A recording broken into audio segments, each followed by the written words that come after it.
pigeons.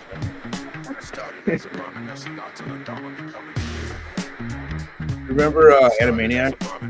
Yeah, Animaniacs are great. Like those pigeon gangsters. I like when pigeons walk, their heads are like.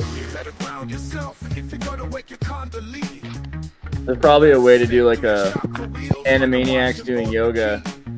I'll have to work on that. What were those pigeons' names? Those pigeons, those gangster pigeons. Animaniac pigeon. Good feathers. Good feathers. They are good fellows. Yeah. Weren't you saying that Joe Pesci's like a good guy in real life? I mean, he seems to be like helpful. Like he helped start. I mean, the whole musical, the 4 seasons or something like that. Is that right? It's all about that band that just like Walk Like a Man and how he basically set them up and made them into a band. So I mean, he's at least important to the musical side of the mob. You know, that sounds like a valuable service. He helps. Yeah. Well, everybody, Nowl is with us again. It's good to see you. Hardy Bull, bro. How you been? Oh, pronouns. I'm well. Howdy. How you been? You look pretty like good. Nordic gamer now with the beard, bro. Yeah, you know, just trying to see how I can. I don't know. We gotta live our lives. Gotta live our lives and try our things. You guys all have cool facial hair. Why can't I? Yeah. Yeah. But I was gonna ask you about asuras. I don't know. There's a lot of things we could talk about because I know you've been reading. I think you said you read the Epic of Gilgamesh or like the Iliad, or you've been doing a lot of like Western. Well, yeah, I just started doing audiobooks. I wish I'd done that a lot earlier. Audiobooks are clutch, dude. Yeah. You probably do some like AI text to speech stuff, don't you? And just like as a lot often because hearing it in your own voice helps you. I think digest it better in some weird way. I'll have to ask you about how to do that later. Which one to use? Yeah, Descript I think is pretty good. Yeah, there's a lot of different things, you know. Well, I read Iliad. I read the Aeneid, which is like. What do you think about the Aeneid? It's like what is it? Like Homer fanboy stuff.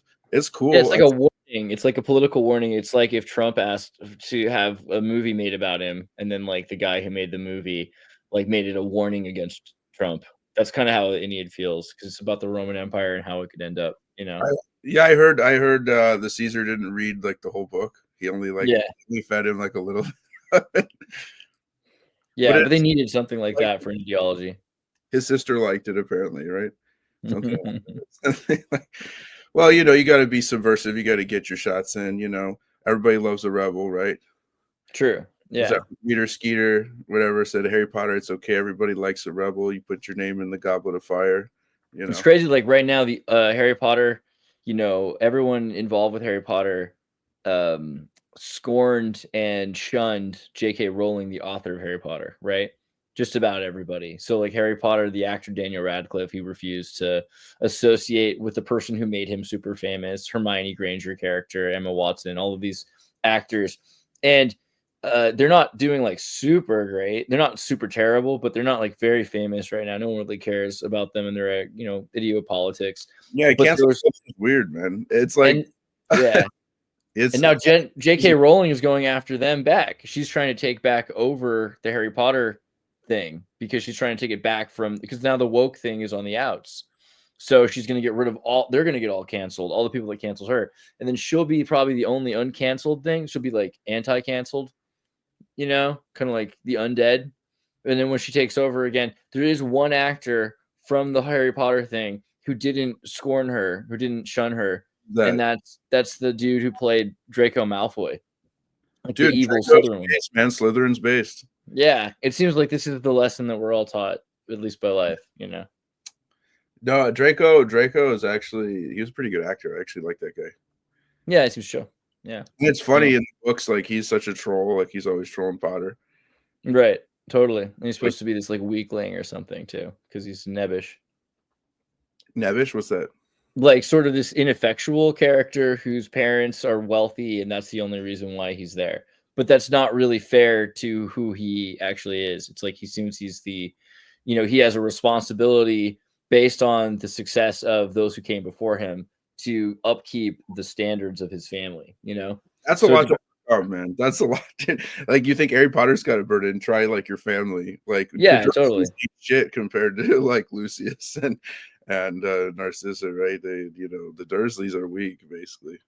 Well, I mean, like, you could be great is an interesting thing to say. Like, Slytherin, you could be great, because it's basically saying, like, if you're not great, it's your own fault to a maximum extent. You were given mercilessly or mercifully more opportunities than anyone should ever expect, right? Like, if you're in a situation where you can learn magic and practice magic and take over the world, and you don't, you could have been great and you didn't. Like, that's fault. It's completely on you to a level of almost culpability. Yeah, it's like greatness is a harsh mistress there, like you either do or you die. Not sure. It's like, I know nothing of Harry Potter. We could pivot to Blues Brothers. That's totally fine too. But we want to talk about sorry, what do you say? Oh yeah, everybody should review the Blues Brothers. Yeah, it's probably worth it. But I mean, we could talk about the Veda, I guess, or something about the Dharmas, or again, you were talking about the Asuras. I was reading, what is it, Gilgamesh? I think, this is a very old. I have to go back and learn the language. That would be worth it. I feel like any tradition I want to study, like learning the language of the tradition is awesome. I'm sure, like in this current day and age, I don't have to get over to the university to study Babylonian. I bet you could just like hire like a Babylonian tutor, or like a Chat GPT probably is not what bad. Is it? Akkadian? It's like Akkadian and Hittite and Assyrian. Like, there's like different strata, right? There'd be like old Assyrian. But the weird thing I picked up on there is the name of somebody named, it was Ashur-bani-pal. If we could look that guy up. But the word Ashur, I was like, is this related to Asura? Because that's the kind of like big question. Here we go. Ashur-bani-pal. Yeah. So he's, what is he again? King of the Neo-Assyrian Empire from 669 BC to his death in 631. He's generally remembered as the last great king of Assyria. Ashur-bani-pal. So the last of the Asura kings, right? And then if you look up like Asura, well, because here's the basic trope. The basic trope is like when there's like competing factions, it's like you denigrate your opponent's gods and you say that their gods are the demons and our gods are the good guys, right? So this Ashura is like, and then if you look up the word Ashura, it does come from like the PIE, Proto-Indo-European. I was surprised to find that. Yeah, suras, right?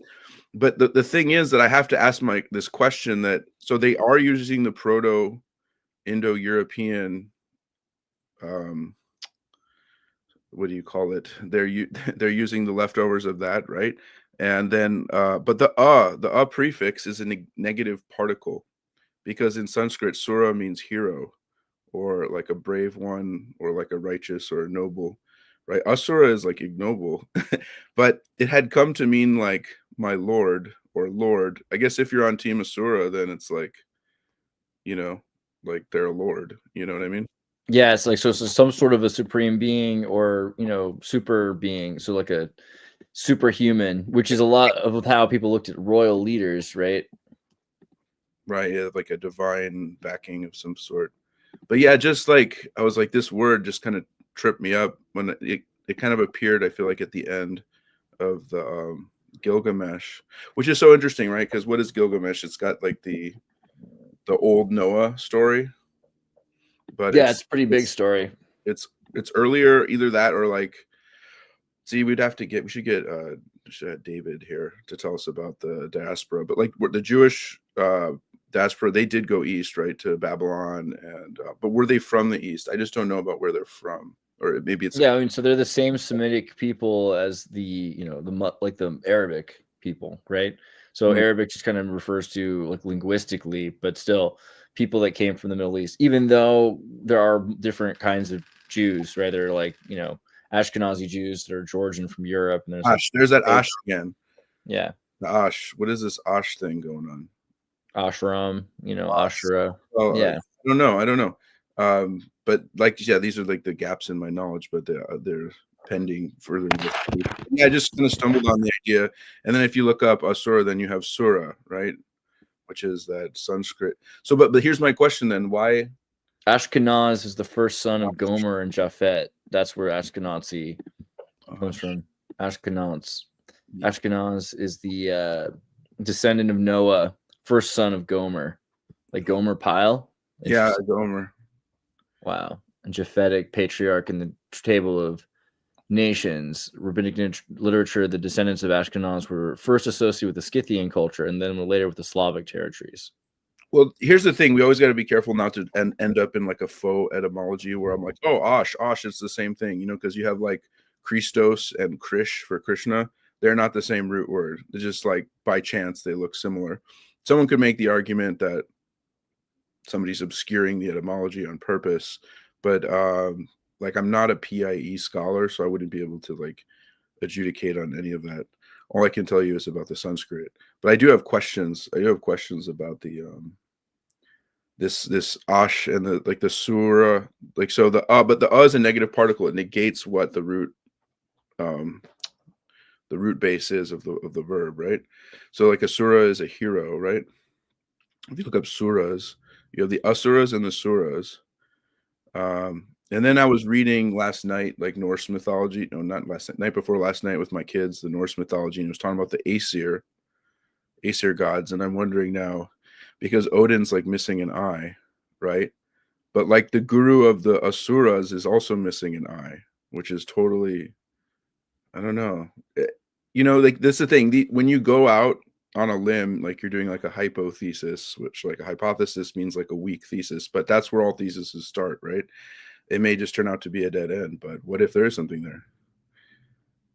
Yeah, it's interesting looking, at the definition also of deva, but so you're saying like since suras are devas, what do you think is the difference in the the usage of the word deva from suras, right? Well, then you have, like in the Persian thing, then you have the devs, right? Like the devs are devils, right? Like so it's like you're right, even right back. That's a good example. Competing factions, like the devs are the bad guys for the Persians, right? Wow, interesting. Asuras and suras and devils and divas. It is interesting. Yeah, because like devas are like the good guys in the Vedic thing, right? And asuras, actually, the asuras, not to overplay it, that they're bad guys. They're how do you say, power seeking or whatever. They're definitely power seeking, like Slytherin, right? But like they actually have a lot of good qualities, but it's like, it's like the fatal flaw of the hero, right, causes him to stumble and fall, right? So like they could be very generous, or they could be very like meticulously righteous, like, I don't want to say Nurse Ratched. That would be too like psychopathic. I'm not saying they're psychopathic, although like they do usually have like a fatal flaw, like maybe lust or greed, or the will to dominate everyone. Not even, but the main thing in the Vedic thing is that they're not aligned with Vishnu. Like they're antagonistic to Vishnu, who's the god of the Veda, and who's non-different than Shiva. So there's kind of like a Shiva Vishnu unity going on. But what I was wondering is, like, so I used to live in temples, right? And you'd get like a temple president, like who like didn't deserve to be there. Like if you ever lived in ashram and you like see like the person leading, you're like, how does this guy, he's managing, and then you see like the normal people like practicing, and then sometimes like the ashram like manager is like actually like he's not doing meditation or whatever, and you're like, this person's not actually like practicing. They're just like, they think that their service of managing is like the same thing as practicing. So what I was wondering is then, so like, because the asuras mostly follow Lord Shiva, that do you have like a temple president's problem where you have like people worshiping Shiva and Persia and in Persia and stuff like that? You have something like this going on, and then it splits off, and you get asuras following him, and then instead of worshiping the god, then they end up worshiping the temple president. Because like in an ashram, like sometimes people will feel the heat from the manager, to like get these sort of like material tasks done that are not meditation. So like everybody like tries to scramble to get something done, but I wonder if you have like a temple president's problem in Persia where people stop worshiping a god and they started worshiping the asuras. I don't know. I think that's generally like what most of our civilization looks like, is that at a certain point people start worshiping the things like the administrators, which become conflated with gods essentially, because they're like, well, these are very holy, people that we can achieve becoming, and then eventually it's like you can never become like these people. They're so good at practicing it, you'll never be able to practice that way. So just serve them, and then systems of control. Or yeah, you can't actually achieve the results of the tradition. Better just to do humble service. So like humility is a worthy goal, right? And tolerance is a worthy goal, but so is the ability to defend others and to stand up for things. So, if like humility gets too powerful, then people just let themselves get walked all over, and then you end up with like this kind of sycophantic situation. And like instead of actually practicing, like you said, I'll just serve this greater person. Like people turn the guru into like a I don't know, like some kind of like God, yeah, in a sense. I mean, the guru is basically just like teaching you and an exemplar of meditation. So I think that's like a big connection between these traditions. So the saint worship, but also worshiping the guru or whatever. In Persia, this is a big thing too, probably, where super important people became cults, right? Like these people that were really good ascended masters.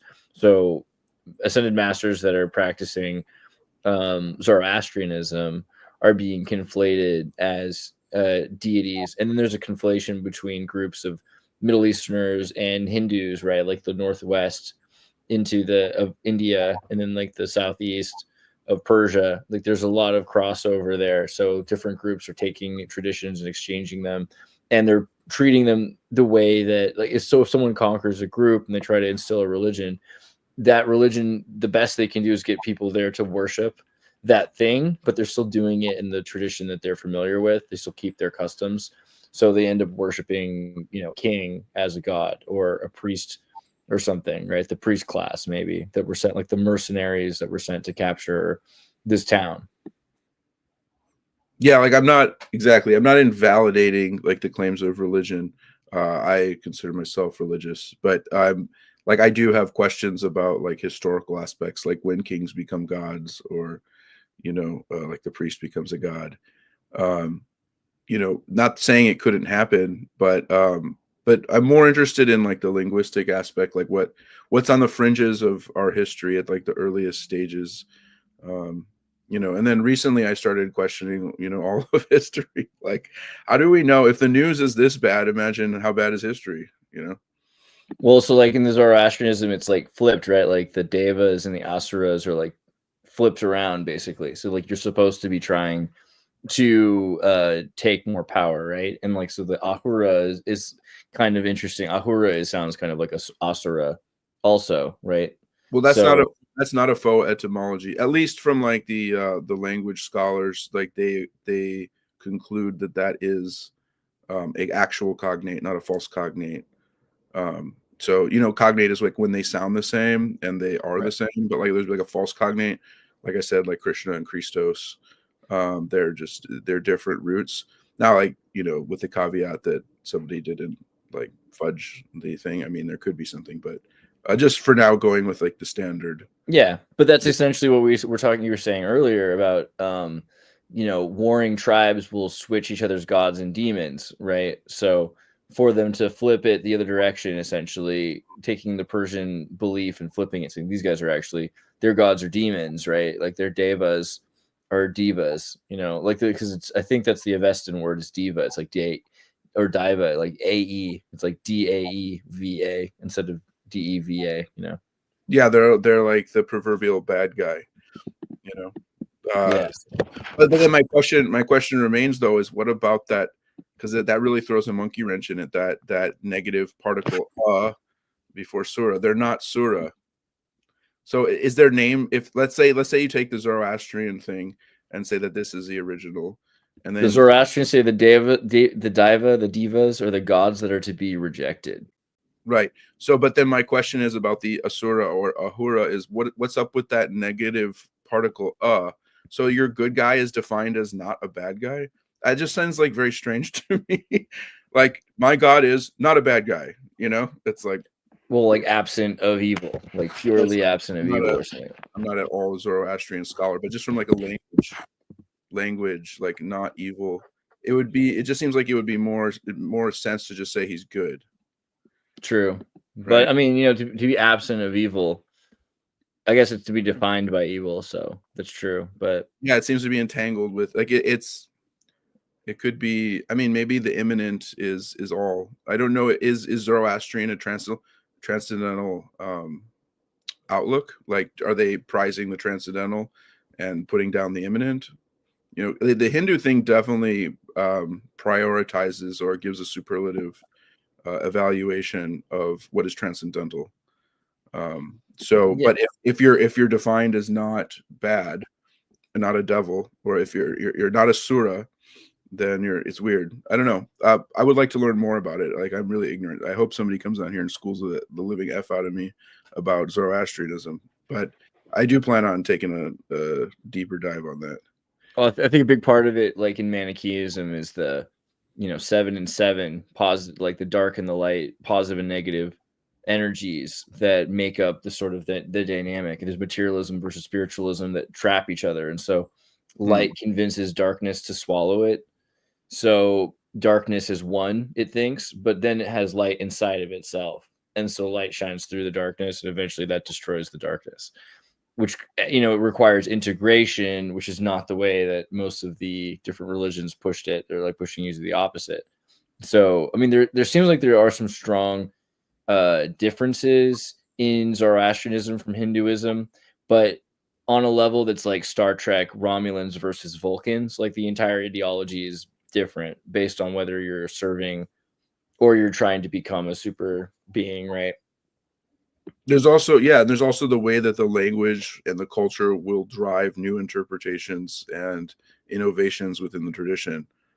So like sometimes then the origin is sort of like deracinated or like cut at the root, and you don't really know.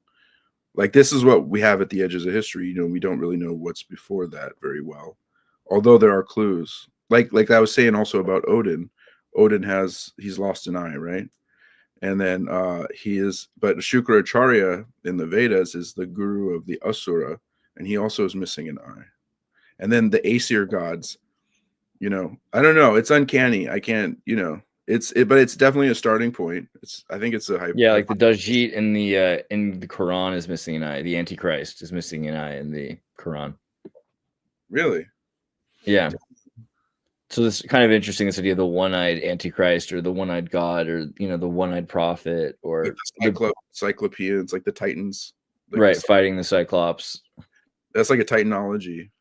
We need to get like a Titanologist, like a Norse like neo-pagan, and like a Persian or Islamic scholar. We need to like get all these people together. That would be interesting. Yeah, I mean there's some interesting things there. What was the name of the Hindu or the Norse word for kind of similar to a deva? Aesir gods, right? Like Odin is, you have like Odin, Lodur, and who's the other one? Honer.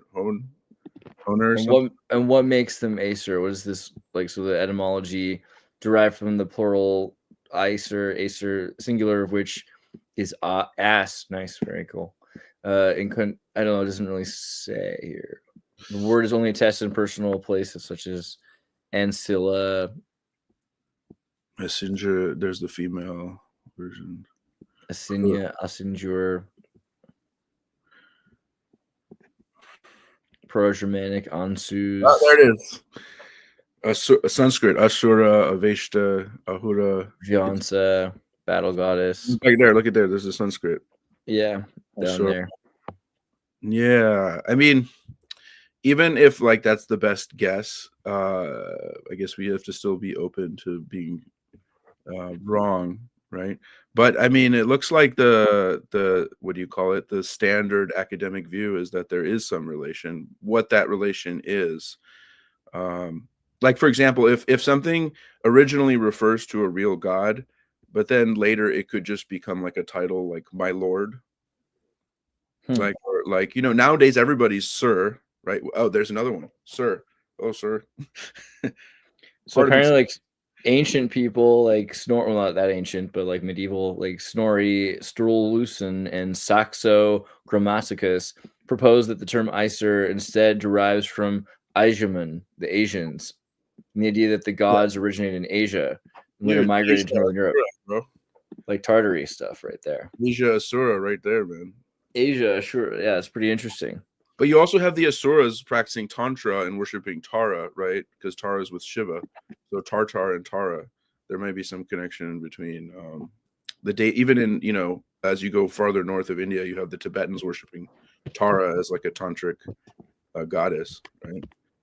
Yeah, that is pretty interesting. Asia and Asuras. So because like why do we call, you know, that's a region that was referred to as Tartary. How does it become Asia? So like the land of the Asuras, it can make sense. Yeah, who named it Asia? Where does that even come from? Asiamon? Well, the Matup suffix, mon, is like possessed of Ash, right? Mon, us, Asia, possessed of. From the Asua, look right there, from the Bronze Age. Right there. Yeah, this is fascinating. I don't know.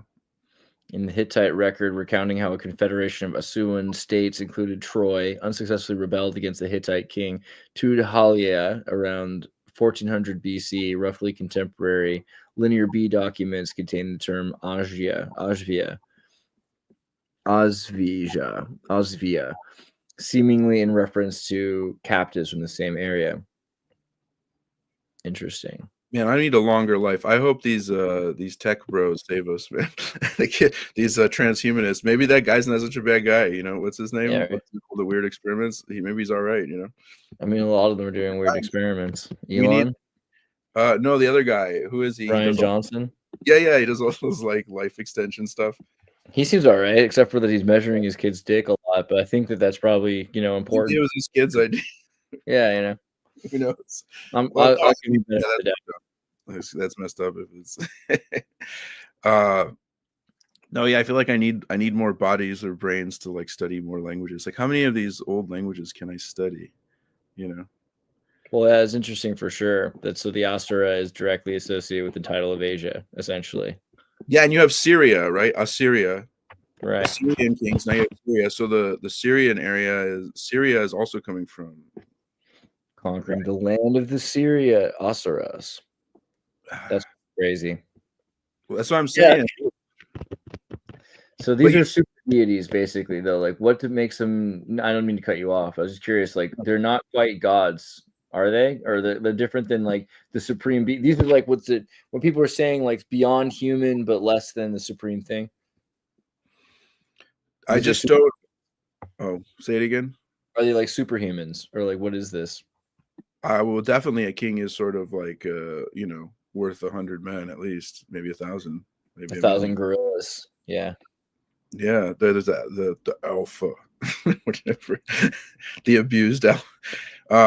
But you know that there's like a whole succession of these kings called Ashur this, Ashur that, Ashur, like there's like a whole line of Asura kings. It looks like if Ashurbanipal is like the last of the Assyrian kings, it's like, well, who are so you know, okay, if you're like a materialistic and you don't believe in like you know, conscious worlds and stuff like that, then you're like, oh, it's just you know, it's a divinization of a mortal man. But my question is, where does it all go back to? Like, how does this thing because you could imagine the word Asir just spreading as like a title, like meaning Lord, right? Or like Aryan, right? It's like son of my lord, Aryaputra, you know, like a nobleman, right? Or sir, something like that. A knight or a king, a warrior, a lord. Yeah, so you're like more enabled. So that's the question also, like, do we just give them fantastical, is it just beyond the understanding of the layman? And so we're like treating them like gods, but these are actually just more humanistic people? Or are these so supernatural? Like how celestial are these beings, right? I don't know. I've seen magic, so I know it's there. It's just I can't prove it to anybody else. But like this for me, that's my unverifiable personal anecdotes. But like you know, but there is something connecting all this, and I don't know. I personally subscribe to the view that the gods are walking amongst us, you know, and that they test us from time to time. You know, everyone, not just special people.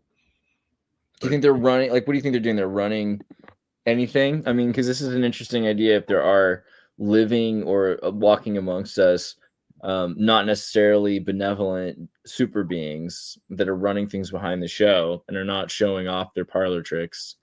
That's kind of an interesting idea. That's kind of what they talk about with the Order of Nine or something. That there's like a group of super beings or something like almost immortal that are running things quietly. The Nine? That sounds like the Oblivion or Skyrim by the Nine. Yeah, right? It doesn't seem too... Not too far off. Well, whatever they're doing, if they're walking amongst us and testing us and doing stuff, it's their sport.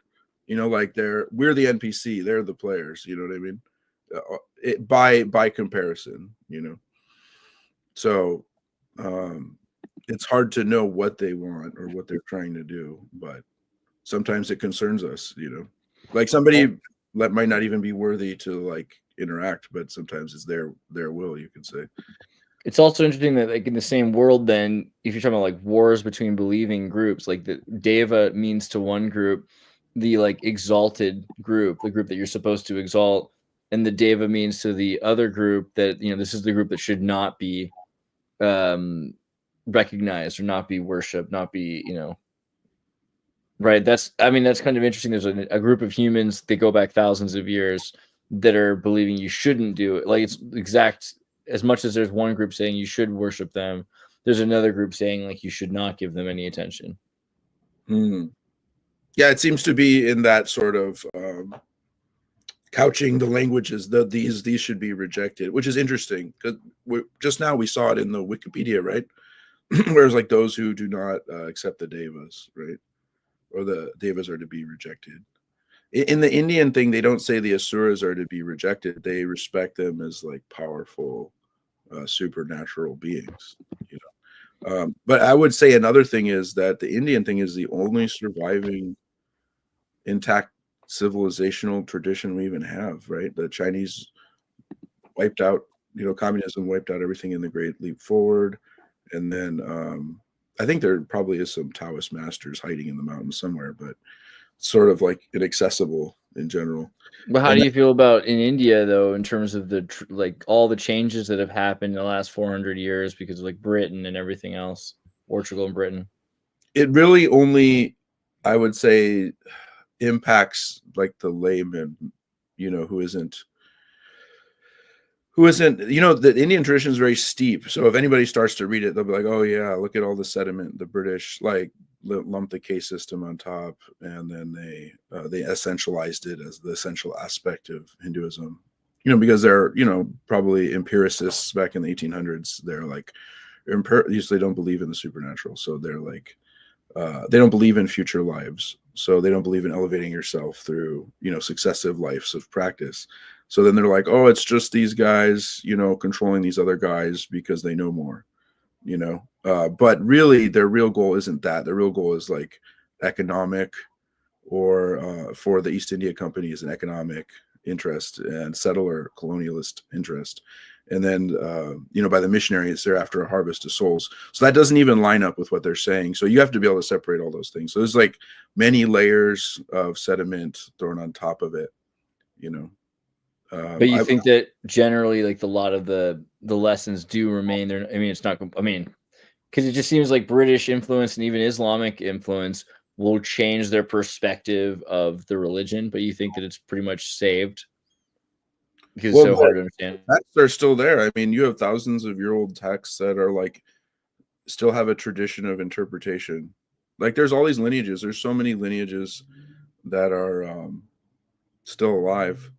It's interesting. Like there's still some Brahmanas who know the Veda and recite the Veda, but like in terms of like the Vedanta or the Upanishads, the the Puranic lore, even like grandma will tell the lore to their children, so that it still exists. But if you go to like Persia now, they're mostly with their Shia Muslims, right? Or you go to Saudi Arabia, or you go to Jordan, or you go to Turkey, like the old gods have died, or they've gone back into the ether, right? Or in Christianity is the dominant force of Europe, right?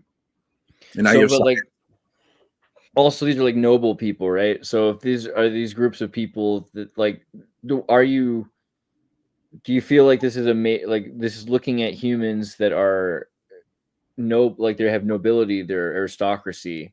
Is there a connection between nobility and aristocracy, or is that a modern conflation?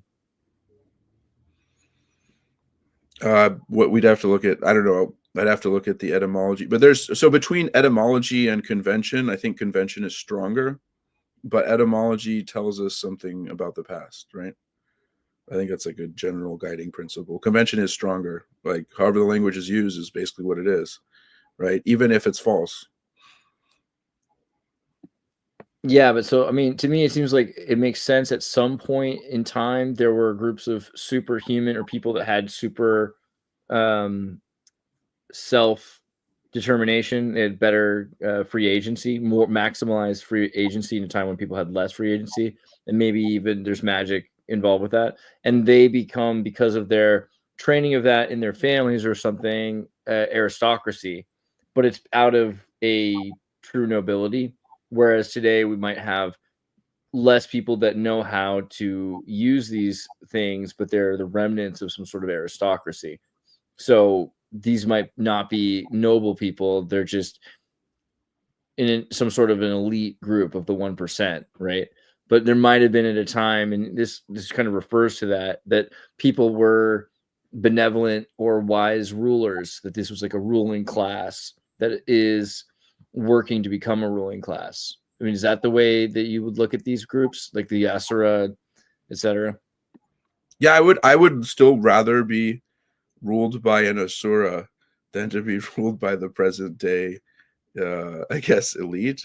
Yeah, right. Maybe I don't know them very well, but I would say that we still do have a degree of aristocracy and noble qualities amongst people born into privilege. I mean, people born into privilege are very educated people, almost frightening or intimidating at times.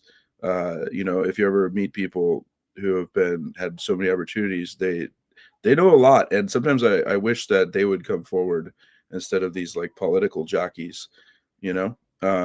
So I still have some, I would say, hope that those born with privilege might try to do something more than just amass wealth, but actually try to do something for people. Yeah, it seems sort of because of the media, it's sort of impenetrable and murky what's actually going on, right? Like what's going on with endowments and foundations, and like the way things actually are. You kind of brought up earlier Titanology and Titanism. I mean, it'd kind of be interesting also to compare the Asuras to the Titans. This idea of sort of a primordial beings that existed before the gods, that the gods and men are made from, essentially. That these are even though everything, or we were formed out of intelligences that we already were, but that nothing's created or things are refashioned, or that the gods are created themselves, that men and God, all of this are created after the Titans. Is there anything like that about the Asura? How old and ancient are these things? I would leave anything on the table at this point, seeing how history is so manipulated. But to go back to your previous thing, we can go on to that also. That's very interesting. But I feel like I didn't answer your question. I kind of tangentially talked about modern aristocracy, but you did put a lot of points forward that I wanted to think about.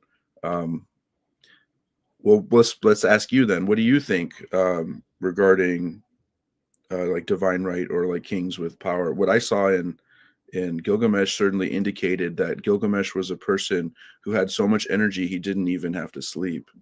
Like whatever he was and descended from was highly energetic. Like he had so much prowess, so much strength. He was even like physically larger, But because of that, he's like out of touch with reality, and so he keeps a wild man around him so he can constantly feel grounded, right? And the wild man's super strong as well, and maybe as strong as this Titan King. It seems like the true nature, and that's something we were talking about this like the other day, or this has become like a meme. I mentioned this gorilla thing, right? 1,000 gorillas, Asura is 1,000 gorillas.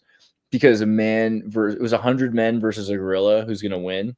And theoretically, a gorilla could kill 100 men, right? Because it could swing like 10 men on each arm at a time into each other. And you could do emulation models of it. But the point of it's really how weak humans are and how strong gorillas are. It's not logical that humans would have evolved to be this weak. So there's something strange going on that we're a tenth the strength of these other primates that are we're so closely related to. Even chimpanzees, right? Like chimpanzees are far stronger per their size than men are. So why is that there's something in nature that we're not natural, like we're not something that fits in nature the way everything else fits in nature?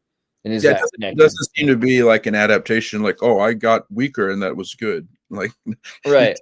I mean, it benefits us to invent tanks, and now you have like Japanese 80-year-olds wearing mecha suits to pick strawberries. Like, so amazing. Humans can overcome the weakness because we're so smart. But that also feels weird. That's a strange evolutionary thing that we would constantly need to use our minds to come up with ideas. It's like we're being provoked to invent mecha picking strawberry suits for the Japanese. Like, why? Why is that happening? You know? Yeah, we can. It's happening so that we can just enjoy the novelty of picking strawberries, I guess. But I mean, also we're in cities, right? Like if you have any friends who are farmers or grew up in the countryside and, carried like buckets of water and stuff like that. I know a guy right now, he's got to be he looks like a normal guy, but he's like 3 times stronger than like an average person. Like he'll pick up a giant rock and start jumping up and down with it. And you're like, he's almost got too much energy. Like he's a bit wild, to be frank. Like Joe King here says, sorry, just really quick. Man is created in the image of God. Humans are not gods. But notice even here, God is this noun, proper noun, God, capital G. And here we're using this idea of lowercase God. So even here, we're admitting that we know there's a difference. Subconsciously, Not Joe King is acknowledging the difference between some sort of a supreme thing that is what he's referring to as God, and then these littler gods, these maybe devas or asuras, etc. Right? So it already is implied that there are anthropomorphic, corporeal super beings, and that this is lesser than some sort of a cosmic Godhead, right? But if we're made in the image of God, then why are we not gods, little lowercase god? Isn't that kind of how you would do that when you describe it, something like that? Or how do you feel about this? Like, where is humans placed under the asuras or under the devas, under the gods? Well, when I so you use the word anthropomorphic, this would be like a kind of the empirical view of like the higher beings. But like I had to come up with an idea when I was in theology of like a theopomorphic, like man is like made in the image of God, not that like who says it's the other way around? I mean, there could be an aspect to that, like God reveals to us according to our heart's desire, that the easy way for us to connect with God is through the thing that we're most like, right? So that God also, in a sense, takes a form that is lovable and relatable by us, for us. But God is also cosmic, right, and all extensive. And that's kind of the point of the creation of Adam picture, I think, because on one hand, it's man touching God's hand. God is creating Adam, if you're reading it from right to left and all that. But if you're left to right and you're considering the brain, that this God is reaching through the pineal gland to the brain, and that Adam is thinking, then it's also that Adam is thinking of God as himself. So he's projecting God in his mind's eye to be basically a more, an older and wiser, more paternalistic version of himself, right? And I think that's also true to an extent, that we look at things. There's a study on cats. We look at things the way we see ourselves. There's a study on cats that they did where they looked at their brain waves and showed them looking at different things and had the computer AI read what the cats were seeing and show it on the screen. And they showed the cats looking at humans, and the humans look like tall cats, bipedal cats. They had like cat faces. So the cat wasn't even recognizing them as humans, really, just recognizing them as these, super cats. And maybe that's what we do to some extent. Yeah, I don't see a problem with so-called anthropomorphization, or to take the inverse, what is it, like if you wanted to make a man in the image of God, theomorphizing, well, the po, you wouldn't say theopo, because I think anthropos is the Greek word for human, so there's no po suffix like that for. You would say it would theomorphize, not theopomorphize, but theomorphize. Why can't the infinite be a person that I can relate to? Why? If it's all things, it can also be a person and has many divine forms, which is one of the things that attracts me to the Indian perspective, that God has like infinite forms, like can relate as a female, as a male, as a half human, half animal. I think what people get confused with, like the semantics, and they're like God capital G, God lower G, human. I think there's like a spectrum of creatures that are coming out of God. So like the Titans, these are like elemental forces that are so powerful that they're disruptive and they clash, right? Because their powers are like all consuming of that aspect, right? Those aspects are just so concentrated, right? Like pure fire, the cosmic fire of all fire, or like pure water, like the cosmic water of water, the waterness, like the ideal forms, right? So they're like clashing, they're titanic, they're massive. But I think we do have a sort of semantic problem, at least for like if we're stuck in one language, like if we're an English speaker and our only word for God is the word God, and then you like look at like the the Spaniards, you have like Dios, right? Or the Italians, right? Or Latin or Greek, or you got, like people get hung up on these words and they're like, well, nothing can be more powerful than God. It's like, nobody's saying that, nobody's saying that. Well, what do you think about, is it like really a struggle between good and evil? Like, is it the asuras versus the suras? Is it really something like as much of dynamic, yin yang and all that, like good and evil, dark and light? Can it be said in that way? Yeah. Sure, you can say it in all kinds of ways. Well, I guess here's something that can help everybody that I found once when I had to like rhetorically escape a previous thing I said, is that every statement is a generalization, right? You cannot say that a person doesn't have a backdoor out of a statement. Every statement is a generalization, really. So there's always more to be said. Like, we're going to be able to say the whole thing in like a sentence, because even if you say like the whole truth is contained in Om, that monosyllabic Om, it's like, yeah, but Om is AUM. So you have the male, the female, and then the creation, right? So so even that one is split into three, and then there's so many ways to divide it up with our words, and then our words like reflect the cosmos and they reflect the spirit according to our sort of ability to use the words. But I think a lot of people like the idea of like good versus evil, like we're in some sort of a struggle between the light and the dark. Like, is that real? I mean, because like the Veda is different than the Persians. The Persians are saying it's the opposite, even though they're both agreeing there's a dynamic. They're saying one has to integrate, and the Hindus is the Veda saying? Oh, the Hindu is very integrative. I mean, the suras are like you said, like they could be considered titans. Are they bad? I guess there's like a standpoint epistemology going on, right? Like from a perspective, yeah, they could be inimical, right? Like, how about this? Greed seems to be like one of the problematic things now, where you have like a money ball, like just sucking up all the economic value of everything, and just sort of like parasite vampirizing everybody's financial energy. But what if you have agreed to attain devotion to God, right? So like, or like you have lust, right? You have a lust, you want to integrate with a lady or a man, but what if you turn that desire towards God? Like you want to be close to God, you want to be near God, you want to approach the Lord, so like I think all these things can kind of get turned on their heads. So I think sometimes we're caught up in semantics, like we're in these word games that aren't like, they're not fully interrogated, and like there's implications that there's useful implications in the good versus evil thing. I'm not saying that one should practice evil. So that's the thing. Everybody will take everything and most people just twist it and use it to excuse their bad behavior. But I don't think, at least, so there's a difference between what I think and then what a tradition says. Like, I subscribe to like the Indian stuff, but I'm also kind of a universalist, so I'm interested in all religions. So what do they each say about themselves? I can't speak for everyone. I can't even speak for a particular culture. So good versus evil. In the Indian thing, they're integrated.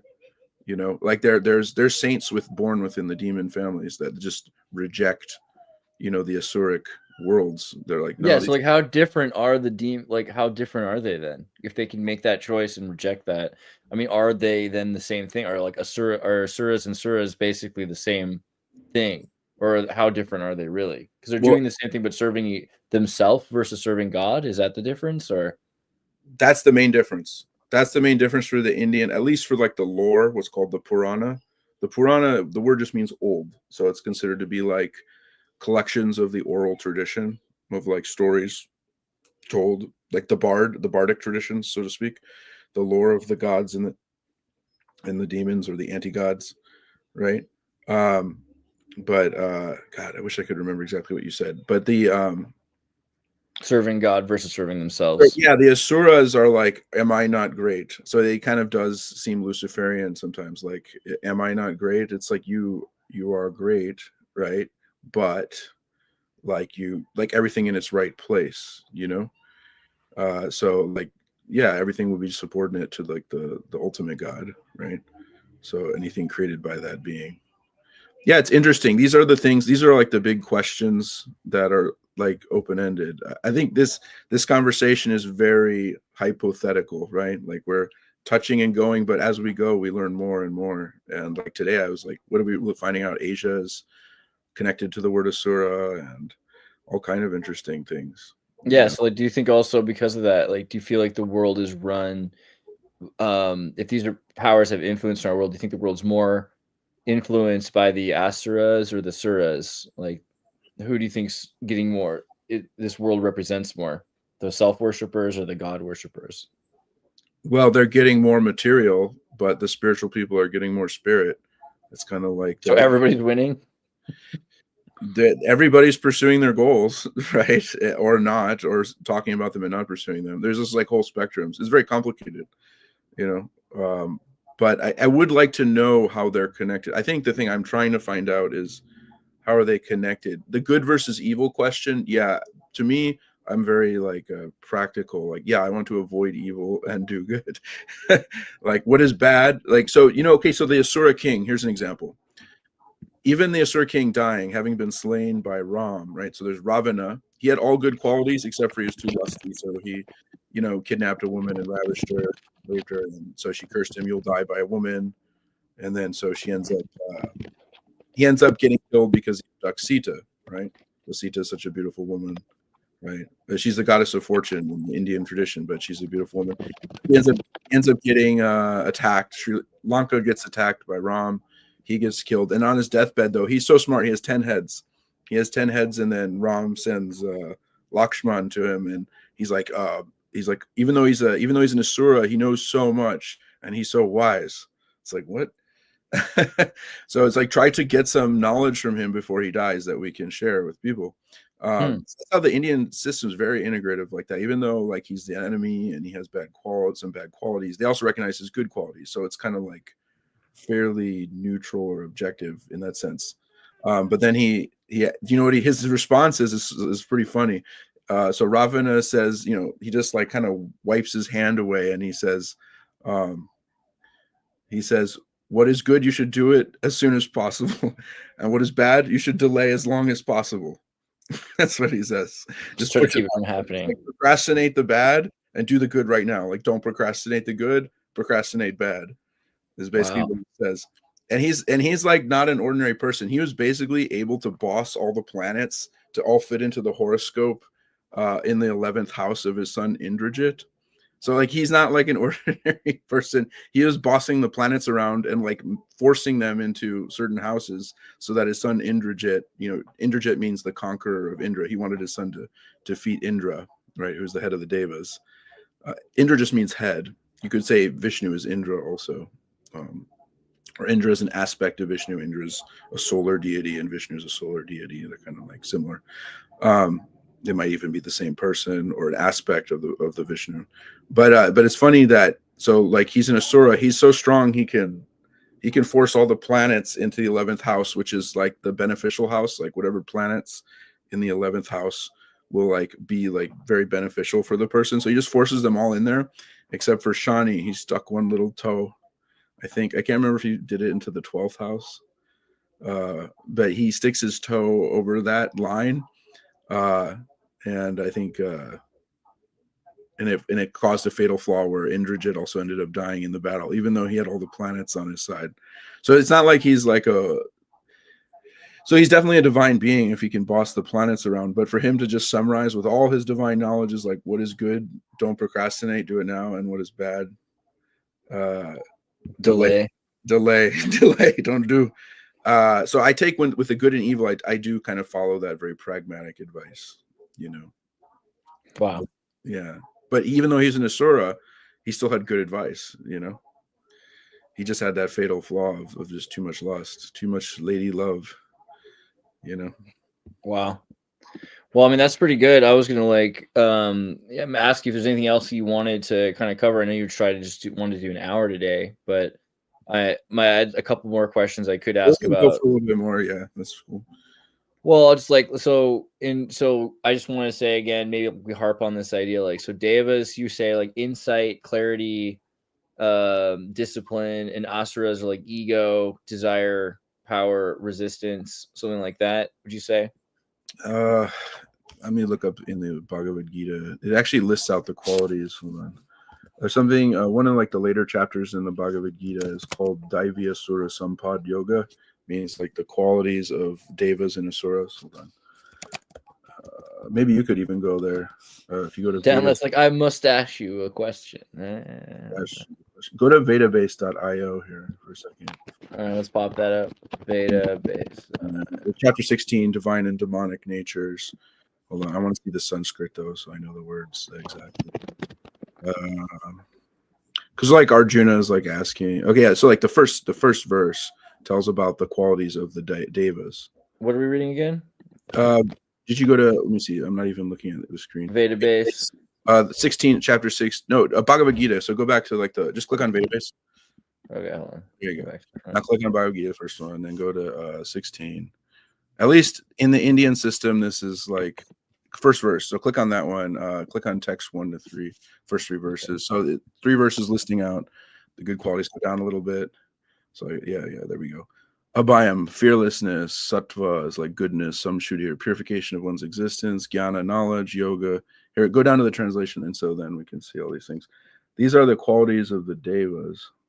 So, or Daivi. So Daivi, the word Daivi comes from Deva. It's just a strengthening of the root vowel from A to I. I is a stronger root vowel, and then it means the state of a Deva. So it's characteristics, right? It's Lakshana. It's what's being described. So yeah, you have all these lists: fearlessness, purification of existence, knowledge. Yoga is obviously linking to God. Vyavastiti, being properly situated. Yeah, so it's basically, I think Vyavastiti is a pretty good description of the Deva. They're properly situated because they're in subordination to God, essentially. Dhanam, charity. Dhamma, controlling the mind. Performance of sacrifice. Study of Vedic literature. Austerity. Simplicity. Nonviolence. Truthfulness. Freedom from anger. Renunciation. Tranquility. Aversion of fault finding. I like that one. Apaishunam, aversion of fault finding. So yeah, like even in your enemy, you look for a good quality. That's one of the things I find so interesting about India. They don't hate the Asura. They're just like, they're even trying not to find fault in them. Let's see here. Aloluptva, freedom from greed. Actually, lolu means desire. Okay, mardavam, gentle. Yeah, look at, so all these qualities, these are like generally a list of good qualities, right? And let me see if I can find, where's the Asura Sampad? Means like the characteristic of the Asura. Hold on. Number 16, where's it going to say? So yeah, there, and then it says in the text 5 that those qualities are conductive to liberation or salvation, whereas the Asura qualities make for bondage. Okay, so yeah, this chapter actually is really heavy on the Asura, so it gets critical. Let's see here. Text 7. Those are demonic. This is funny. If you go to text 7 there, what does it say? Not acting properly. They are not clean, and there's not truth in them. Yeah, so they're definitely getting real critical of the Asura. What else here? We don't even have to look at the. It looked like 4 though, right? Is 4 correct? Pride, arrogance, conceit. There we go. Yeah, Damba, Darpa, Bimanish, Chakurta, Parushim, Avacha. Yeah, there's 6, I think. These are like the things that they don't want. So then Krishna tells Arjuna, don't worry, you're of the Daivi qualities. You're not born of Partha. Partha is Prithu. He's from the lineage of Prithu. Partha means a descendant of Prithu. Right? Prithu is the earth. Son of the earth, the son of Prithu. King Prithu was one of the Avatar kings. They say Pritha is said to have created the flat spaces on earth, leveling the land so it could be cultivated for agriculture. Interesting. Yeah, so you see it basically that they're like these are essential forces in nature that have to exist, and it's not important that that they all agree, like whether they are worshiping the self or worshiping God. Like this is a welcomed existence of this kind of this is 2 different life forces. This like matter and antimatter. But you think it's kind of like what antimatter could be spirit, right? So people are like they're looking in the wrong place. They're thinking antimatter is spirit. Mm-hmm. But yeah, there's like a semantic game. It's more of a joke. But I mean, what if, right? That's crazy. Yeah, what if antimatter is spirit? It is. It has to be. All right. Well, I'm gonna pull back on our music. Anything else? I